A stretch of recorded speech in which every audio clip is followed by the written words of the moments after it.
Pansamantalang inilabas ng kulungan kahapon si Senator Jinggoy Estrada at dinala sa isang pribadong pagamutan sa San Juan City para ipasuri ang kanyang iniindang osteoarthritis o ang pananakit ng kanyang kanang tuhod. Matapos na sumailalim sa X-ray at MRI sa ospital, dito na diskubre na may meniscus tear o punit sa meniscus si Senator Jinggoy. Ang meniscus ay isang matigas at rubber na cartilage na matatagpuan sa kasukasuan ng tuhod. Ito ang nagsisilbing unan o shock absorber sa pagitan ng buto sa hita at buto sa ibabang binti. Ayon kay Dr. Fernando Siquia, isang orthopedic surgeon, karaniwang isinasailalim sa operasyon ng mga ganitong uri ng kondisyon. So we saw that it was a complete tear in what is known as, they would call it the root of the meniscus. So it's a pretty bad tear kasi pag napunit yung meniscus at that point, it's as if you have no meniscus at all.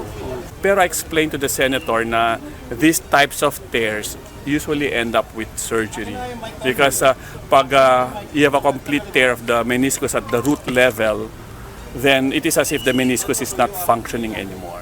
Batay sa pagsisiyasat ng doktor, sinasabing nangyari umano ito habang tumatayo si Senator Estrada mula sa pagkakaupo, kung saan napilipit ang kanyang kaliwang tuhod dahilan para mapunit ang kanyang meniscus.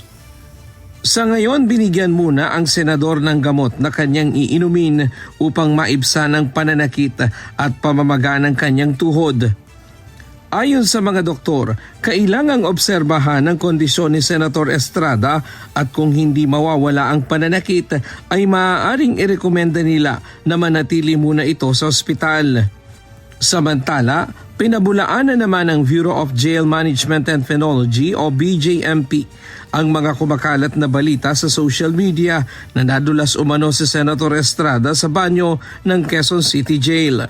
Subalit paglilinaw ng BJMP, naglalakad lamang sa hallway ang senador noong August 26 nang bigla umanong sumakit at lumagutok ang kanyang kaliwang tuhod na sinasabing dati na nitong kondisyon.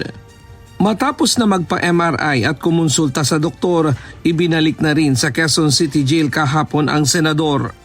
Si Senator Jinggoy Estrada ay nahaharap sa kasong plunder at graft na may kaugnayan sa isyu ng maanumalyang flood control projects. Ryan Lacanlale, humahataw sa Balita Ngayon.